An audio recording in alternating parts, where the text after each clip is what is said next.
What's up, y'all? Bring you guys another video. So, let's talk about Francis Ngannou. To those who don't know, Francis Ngannou has a big fight coming up against Gain, Cyril Gain. Am I pronouncing his name right? I'm not a big UFC guy, so I'm not familiar with a lot of the names. But anyway, UFC 270, which is coming up on the 22nd of January, which is next week. We are 1 week away from this event. To be shown live on pay-per-view. And there's a lot of reports out there about how this could be the last fight of Francis Ngannou with the UFC. He's still currently in negotiations with Dana White. Ngannou and his team are currently in negotiations with Dana White and the UFC to try to get a better deal for his contract. ESPN and a bunch of other articles out there wrote about it as well. Ngannou said, and I quote, he said, "I will not fight for 500,000 or 600,000 anymore. It's over. I took this fight for personal reasons because I want to make sure that regardless of whether it's fair, I can make my case that I have completed the fights." I guess complete his contract with the UFC. So, after this fight, he would become a restricted free agent. And it says right here that it will allow to negotiate outside the UFC following a 90-day exclusivity period. So I guess after 90 days, and if they fail to agree on things, he can go out there and sign with a different organization, whether it's Bellator or some other organization. Which is kind of weird because if he wins, he's technically a champion, ain't he? I mean, isn't that how it's supposed to work for the UFC? So I guess he will get stripped off the belt. I'm assuming if he beats Cyril Gain. So I'm not entirely sure how the UFC, the titles work in MMA. It's a little different when it comes to boxing. Like in this case, like it's the promotional company who has the titles. Like the UFC, Bellator, they have their own titles. It's not necessarily world champions.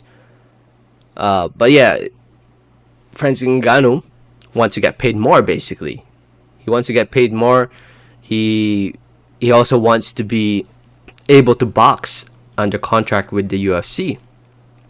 He stated that before, that he wants to be allowed to box to be part of his contract. And I was actually looking at his history, career earnings, and I'm looking at it, and it started with the UFC when I guess this article wrote about it, his career earnings with the UFC fights only, and his last couple fights he got paid $580 for his fight against Miocic in the rematch, where he won back in March of 2021.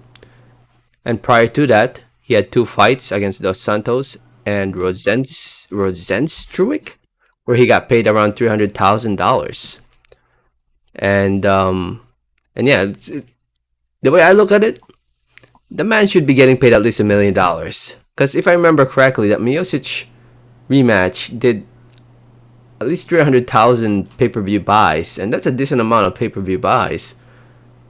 And in my opinion, I think you should be getting paid $1 million if you're doing that much pay-per-view buys. I mean, I know Miocic was a part of that event as well. He was a popular name also.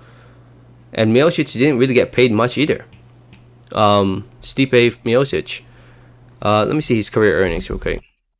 Because you could just simply Google it, and it should be one of the first ones to pop up. And Stipe Miocic got paid $790. He should be getting paid $1 million too. That's crazy, dude.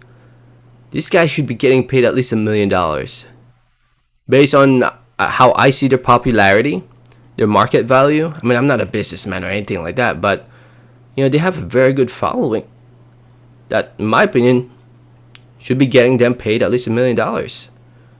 That's crazy. I mean, we'll see what happens after this fight. I'm sure Dana White hopes that Francis Ngannou loses this fight But actually, I'm not entirely sure if he will lose this fight. I need to go watch. Actually, I'll make a prediction video in the near future before the fight, and I'll let you guys know who I think will win. Let me know your thoughts in the comments. Thanks for listening. Thanks for watching. And like always, have a great day. All right, thanks.